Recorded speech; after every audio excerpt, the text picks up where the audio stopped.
श्री स्वामी समर्थ. जय जय स्वामी समर्थ. असेच motivation video ऐकण्यासाठी आपल्या चॅनलला सबस्क्राईब, लाईक, शेअर करा. कमेंटमध्ये श्री स्वामी समर्थ, जय जय स्वामी समर्थ टाईप करा. स्वामींच्या आशीर्वादाने तुमच्या सर्वांच्या सर्व चांगल्या इच्छा पूर्ण होतील.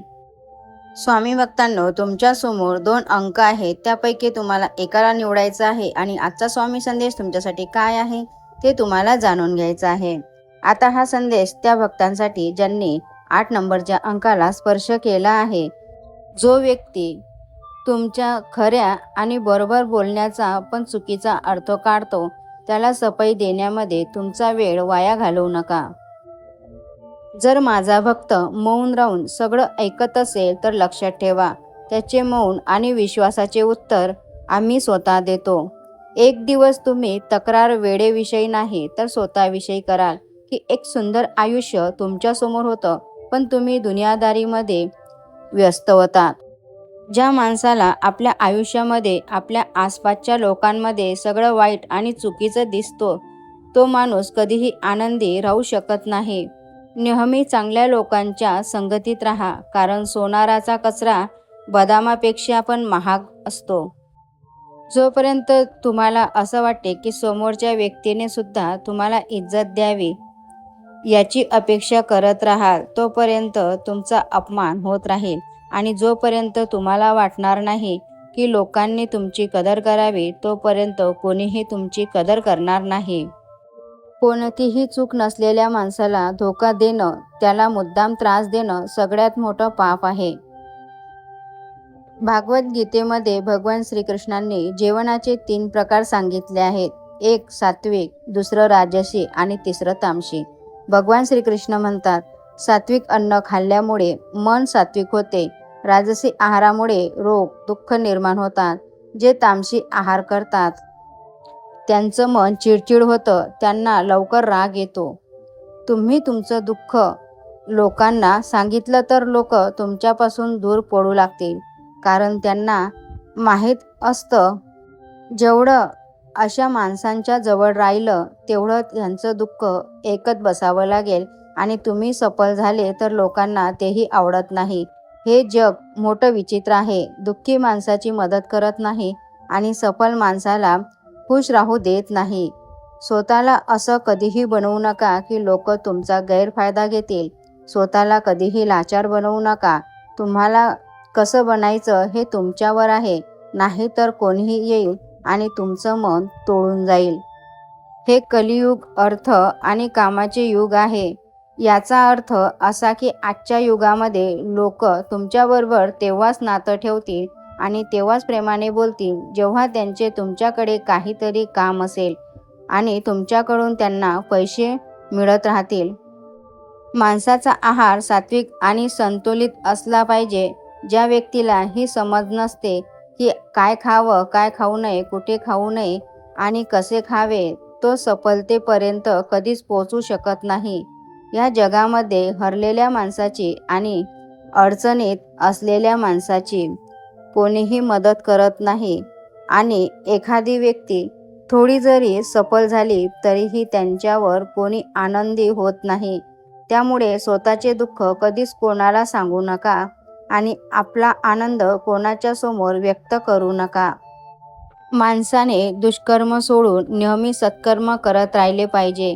जी व्यक्ती स्वतःवर खुश नाही ती व्यक्ती जगातील कोणतीही सुख मिळाली तरीही सुखी राहू शकत नाही. कारण आनंद आपल्यामध्ये शोधावा, इतरांमध्ये नाही. मदत मागण्यासाठी तर सगळेच येतात, पण आपल्याला जेव्हा मदतीची गरज असते तेव्हा मदत करणारं कोणीच नसतं. श्री स्वामी समर्थ. विचार आवडल्यास हो म्हणून टाईप करा आणि व्हिडिओला लाईक, सबस्क्राईब आणि शेअर करा. आता हा संदेश त्या भक्तांसाठी ज्यांनी 10 नंबरच्या अंकाला स्पर्श केला आहे. तुटलेल्या गोष्टी मनाला जास्त दुःख देतात, जसे की भरोसा, मन, झोप, विश्वास आणि दुसऱ्यांकडून केलेली अपेक्षा. भगवान श्रीकृष्ण म्हणतात, चांगले कर्म करा आणि विसरून जा. वेळ आल्यानंतर त्याचं फळ नक्की तुम्हाला चांगलं मिळेल. आपले लोक तेच असतात ज्यांना आपल्या दुःखाची जाणीव असते, नाहीतर विचारपूस तर रस्त्यावरून जाणारे येणारे लोकसुद्धा करतात. कोणतीही इच्छा पूर्ण झाली नाही तर क्रोध वाढतो आणि पूर्ण झाली तर लोभ वाढतो. त्यामुळे आयुष्यामध्ये प्रत्येक परिस्थितीमध्ये धैर्य ठेवणे श्रेष्ठ आहे. जेव्हा तुम्ही दुसऱ्यासाठी चांगल्या गोष्टीचा विचार करता तेव्हा त्याच गोष्टी तुमच्या आयुष्यामध्ये येतात. हाच निसर्गाचा नियम आहे. मेहनतीचं फळ आणि अडचणीत उत्तर उशिरा का होईना पण मिळतं नक्कीच. अशा व्यक्तीच्या शक्तीचा कोणीच मुकाबला करू शकत नाही ज्यांच्याजवळ सहनशक्ती आहे. आयुष्य जगताना मौन राहणे आवश्यक आहे, पण वेळ जेव्हा मर्यादेची येते त्यावेळी शस्त्र हातात घेणं गरजेचं आहे. लढण्याची ताकद प्रत्येकाजवळ असते, पण कोणाला जिंकणं आवडतं तर कोणाला नाते निभावणं. मृत्यू आणि हसणं हे दोन शक्तिशाली उपकरण आहेत. मृत्यू सगळ्या समस्या संपवण्याचा मार्ग आहे, तर हसणं सगळ्या समस्यांपासून वाचण्याचा मार्ग आहे. मन दुःखी असेल तर कधीही वाईट शब्द बोलू नका.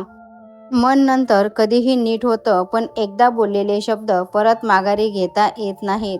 बोलणारा माणूस विचार न करता कधीही बोलून जातो, पण कधी हा विचार केला का की ऐकणाऱ्यांच्या मनाला काय त्रास होत असेल?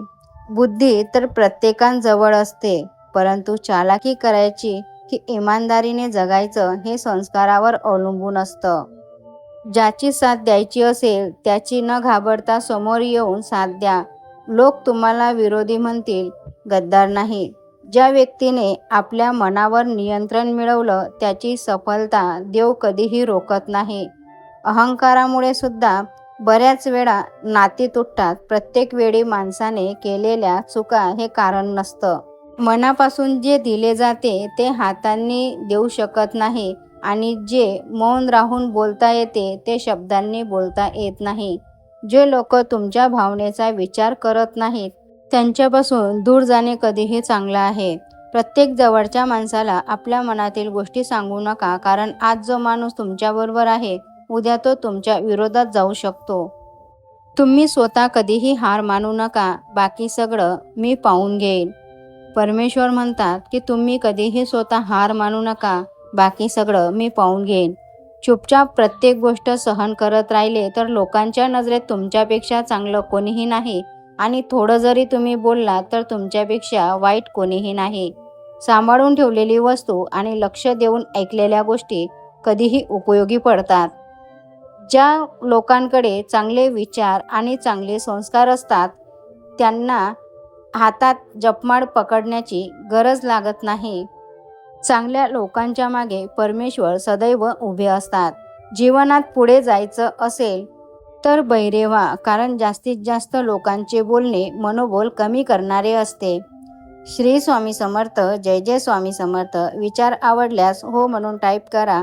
कमेंटमध्ये श्री स्वामी समर्थ टाईप करा. चॅनलला सबस्क्राईब, लाईक आणि शेअर करा. भेटूया अशाच नवीन एका मोटिवेशन व्हिडिओसोबत. स्वामी तुमच्या सर्वांच्या सर्व चांगल्या इच्छा पूर्ण करो हीच मी स्वामीचरणी प्रार्थना करते आणि आजचा आपला स्वामी संदेश इथंच थांबवते. संदेश पूर्ण ऐकल्याबद्दल खूप खूप धन्यवाद.